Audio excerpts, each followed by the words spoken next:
Reuters ও ইপসোসের জরিপে দেখা গেছে অভিবাসন নীতিতে প্রেসিডেন্ট ডোনাল্ড ট্রাম্পের জনসমর্থন কমে ৩৮% নেমেছে, যা তার প্রত্যাবর্তনের পর সর্বনিম্ন। বিশেষ করে পুরুষ ভোটারদের মধ্যেও সমর্থন হ্রাসের ইঙ্গিত মিলেছে, যা রাজনৈতিকভাবে তাৎপর্যপূর্ণ বলে মনে করছেন বিশ্লেষকরা।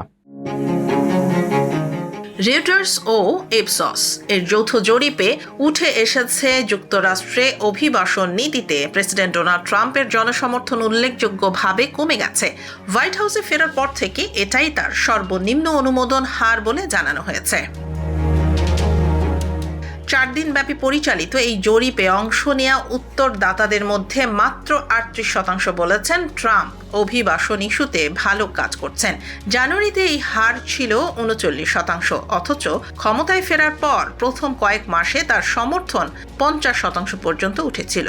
অর্থাৎ সময়ের সঙ্গে সঙ্গে এই গুরুত্বপূর্ণ নীতিগত ইস্যুতে তার জনপ্রিয়তা ধারাবাহিকভাবে কমছে। জরিপে আরও দেখা গেছে, বিশেষ করে আমেরিকান পুরুষ ভোটারদের মধ্যেও তার প্রতি সমর্থন কমার ইঙ্গিত রয়েছে। এক সময় এই গোষ্ঠীটি অভিবাসন প্রশ্নে ট্রাম্পের কড়া অবস্থানকে সমর্থন করেছিল, তবে সাম্প্রতিক ফলাফল বলছে সেই সমর্থন এখন আর আগের মতো শক্ত নয়। অভিবাসন নীতি ট্রাম্প প্রশাসনের অন্যতম অগ্রাধিকার হওয়ায় এই পতন রাজনৈতিকভাবে তাৎপর্যপূর্ণ।